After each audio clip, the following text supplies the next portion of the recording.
producción propia tocamos muchos temas y entendemos que algunos requieren una breve explicación adicional. Así que os damos la bienvenida a las píldoras sonoras de la salud de la humanidad.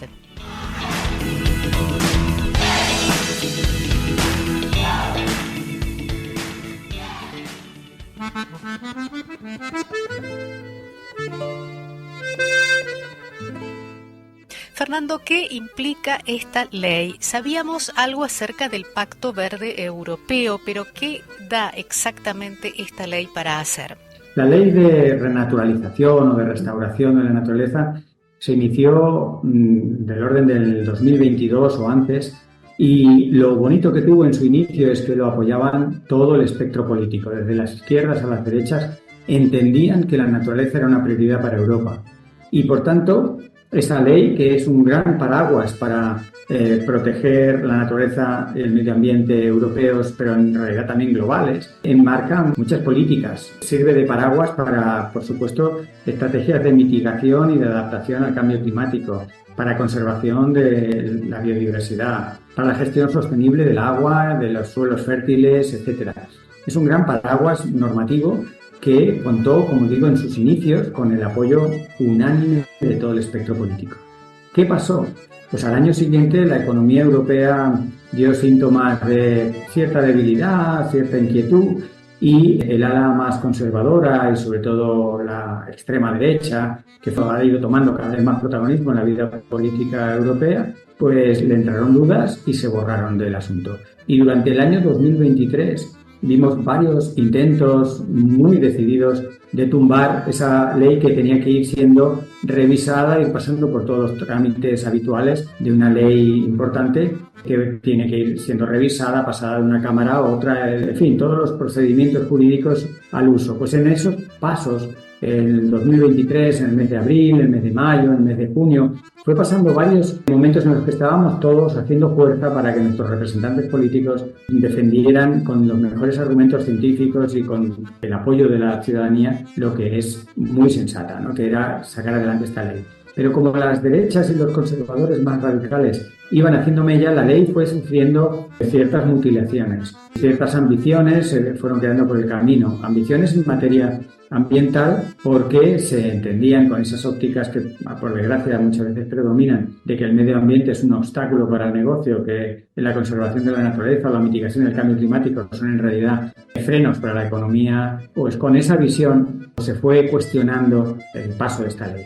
Al entrar en el 2024 estábamos en un momento de incertidumbre. Parecía que en el 2024 lo último que quedaba era apenas un trámite. La ley de facto ya habría pasado 2 o 3 grandes filtros en el 2023, pero quedaba todavía un último filtro que era prácticamente un protocolo, pero con el gran bandazo en las elecciones europeas, el avance decidido de los grupos negacionistas y poco democráticos de la ultraderecha europea.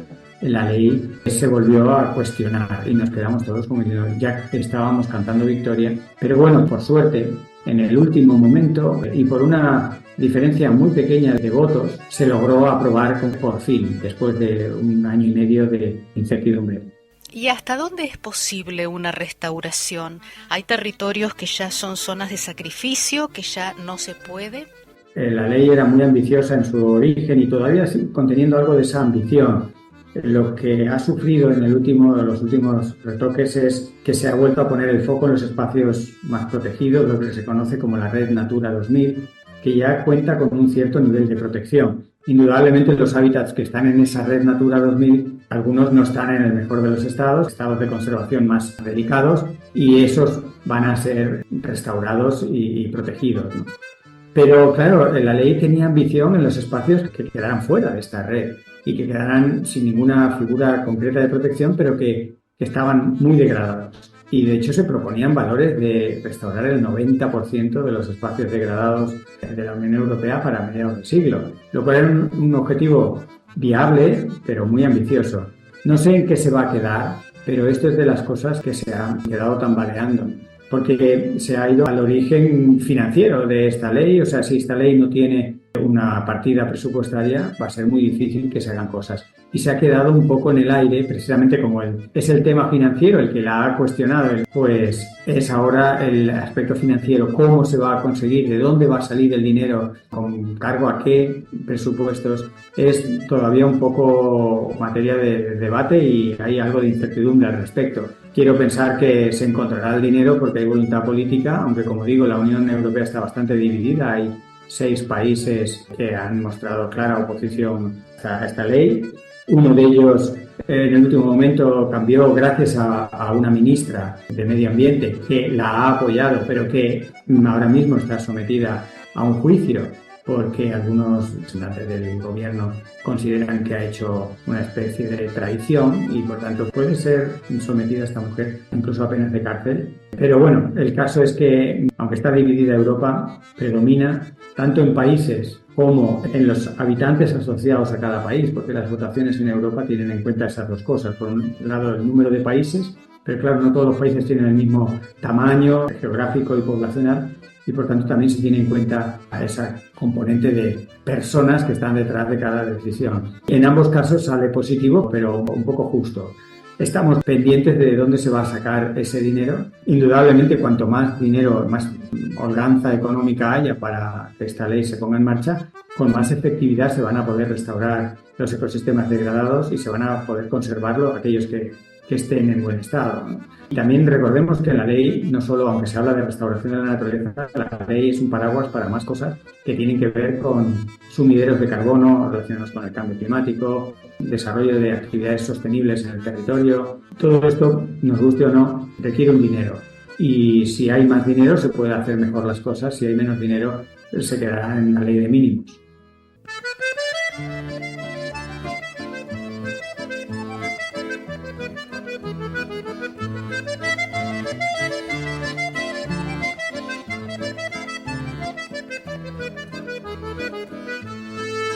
Fernando, pensar en restauración, si estamos viendo un espacio protegido, un bosquecito, medio, se ve como con facilidad, pero hay tierras, digamos, que no se pueden restaurar de manera tan graciosa. ¿Se definió qué es restaurar, a dónde restaurar y a dónde no restaurar?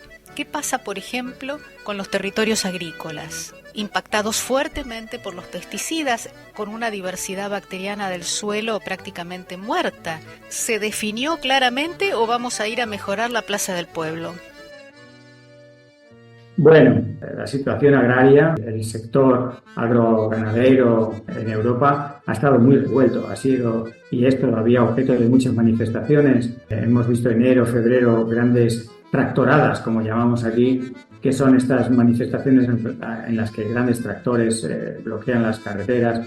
Ha habido mucha confrontación porque el sector agrícola y ganadero ha visto comprometida su viabilidad económica. Pero da mucha pena porque es una gran confusión pensar que te dejen utilizar pesticidas, que es lo que finalmente concedió la presidenta Ursula von der Leyen, concedió esta medida de gracia de 10 años más de glifosato, de un terrible pesticida, ¿no?, análogo al DDT.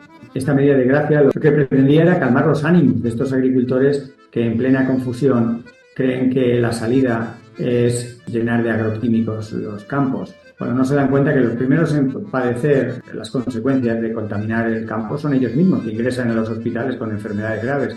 En segundo lugar, todos nosotros, que acabamos siendo contaminados. Y en tercer lugar, por supuesto, está el medio ambiente, la naturaleza, la diversidad, que, en fin, no se lleva especialmente bien con los contaminantes químicos. Así que el tema agrícola es muy sensible ahora mismo en Europa. Todo lo que sea tocar el suelo agrícola va a levantar reticencias, va a levantar problemas, ¿no? Y en los suelos agrícolas en Europa es donde hay mucho margen para la restauración. Esos suelos, con ayuda y con paciencia y con algo de tiempo, se pueden restaurar. Prácticamente solo en los suelos muy desérticos, donde se ha perdido realmente los horizontes con algo de materia orgánica, son suelos esqueléticos y encima cargados de agroquímicos, sería poco menos que irreversible. Pero por suerte eso solo ocurre en algunas zonas del sur, incluyendo la península ibérica desde la que hablo, pero no es lo dominante en Europa. Quiero decir con esto que los suelos, incluso los que están ahora sumamente contaminados y degradados por haber sufrido prácticas agrícolas intensivas e industriales, tienen un arreglo más lento, más difícil y que va a requerir la comprensión y la colaboración de muchos sectores, empezando por el sector agrícola, que, como decía, es un sector muy sensibilizado y muy confundido. No están bien asesorados, predominan eslogans y lemas e ideas muy contradictorias, y en el fondo esto es así porque son los que pagan las consecuencias de un sistema muy implacable en el que lo de producir comida es lo de menos y el objetivo número uno es sacar dinero. Un dinero que, por supuesto, no va a los ganaderos o agricultores, sino que va a unos inversores deslocalizados y que se queda en el camino por toda la cadena de intermediarios.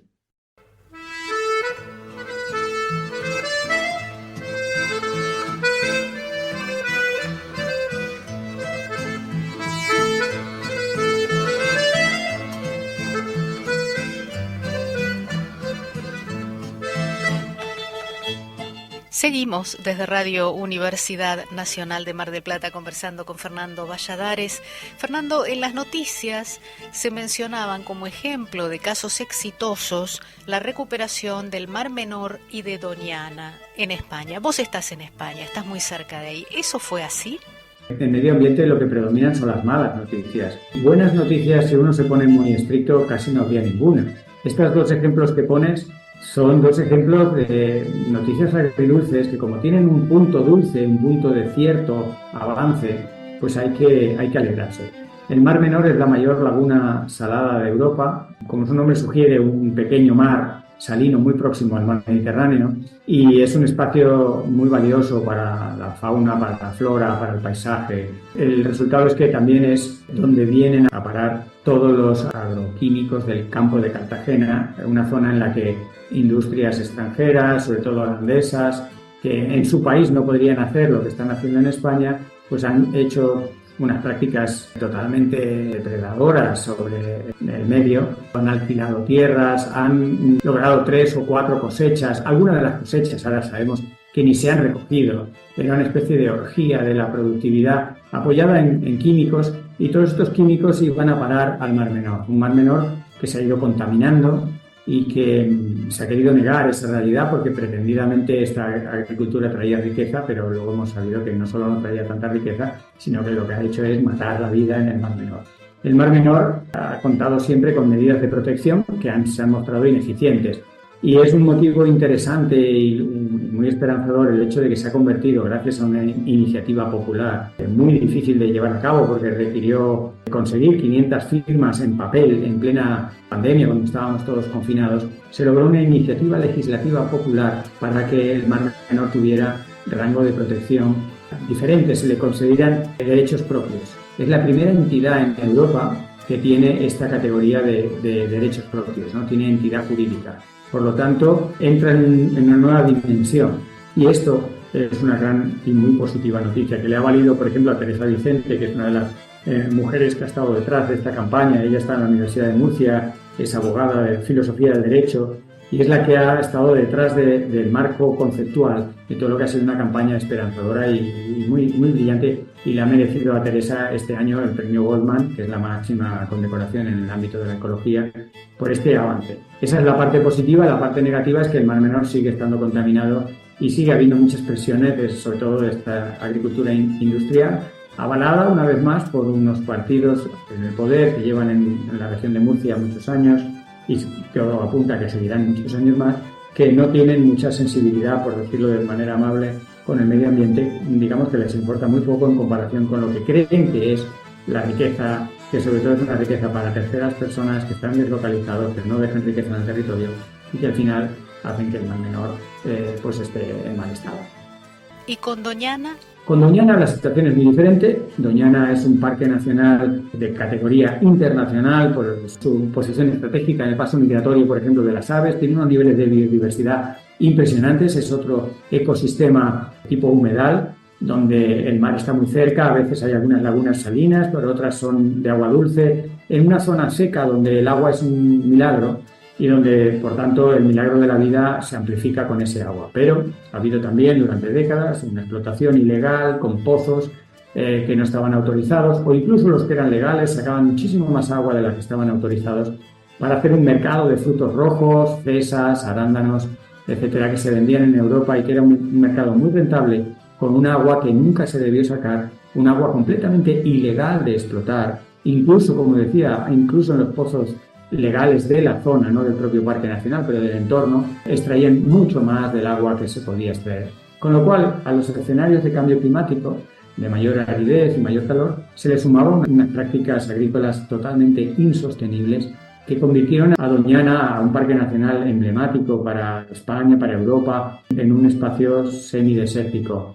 Y esto ha valido el hecho de que le sacaran de figuras de protección internacional, como reserva de la biosfera, por su negligente gestión del agua, que es clave para un humedal, pues ha hecho que salgan, que en octubre del año pasado se revisara su estatus. Sigue siendo parque nacional, sigue mereciendo toda la atención, pero la situación no es muy buena. La buena noticia de aquí, pues es que todo esto al final ha traído consecuencias, ha hecho reflexionar incluso a políticos que en cierto momento apoyaban al sector agrícola, y Doñana ahora está considerada como una urgencia hídrica a la que prestar más y mejor atención. Veremos qué ocurre. Venimos de un invierno en el norte, en la península y en Doñana en particular, un invierno muy seco. Luego ha venido una primavera muy lluviosa y la naturaleza enseguida responde, los humedales se han recargado de agua y la vida parece que se reinventa en el Parque Nacional de Doñana. Veremos si esto es temporal, esta recuperación. Veremos si estos horizontes políticos algo más favorables a la protección permanecen o es también fugaz. Esto está por ver. Como digo, son buenas noticias, pero no perfectamente buenas. En la nota anterior a esta, aquí en Ecos, mencionamos a Eduardo Galeano con dejar el pesimismo para tiempos mejores. Bueno, estos días hemos estado en unas jornadas de sostenibilidad, se le llama Climate Summit, como si fuera la cumbre del clima. Se celebra estos días en Sevilla y se ha estado revisando la situación climática y por supuesto que es muy preocupante. Se espera para España uno de los veranos más calurosos desde que se tienen registros. Los embalses y las reservas hídricas se han recuperado algo por las lluvias de la primavera, pero indudablemente la amenaza de la sequía está ahí. El uso encima negligente del agua lo empeora todo.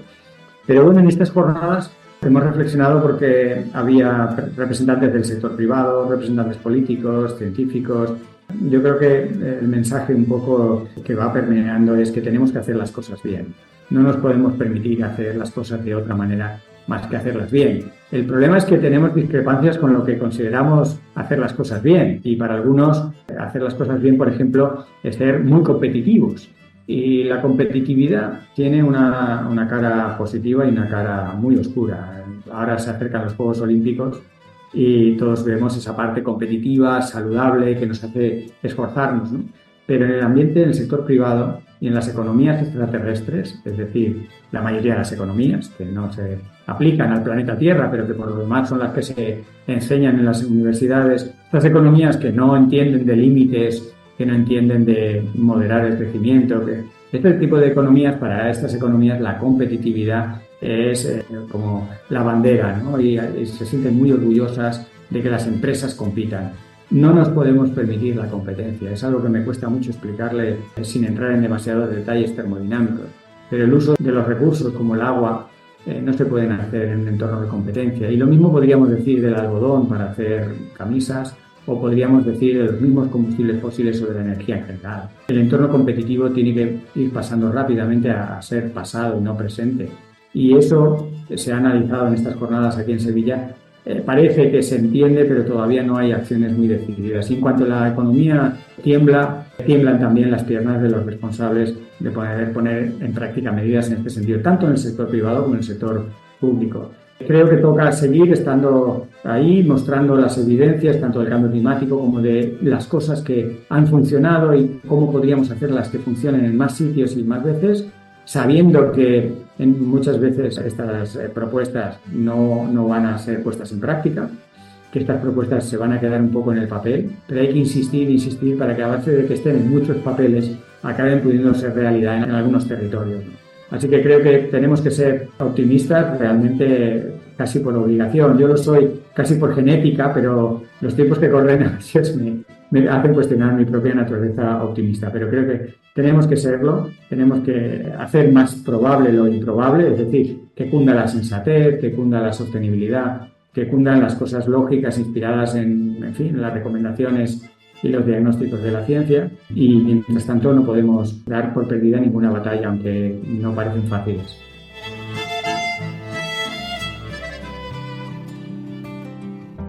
Gracias por escucharnos. Esperamos que esta breve píldora sonora te haya resultado interesante. Permanece atento que vendrán más y mejores. Y no olvides seguir los episodios más extensos de Fernando Valladares en Producción Propia, el podcast de la salud de la humanidad.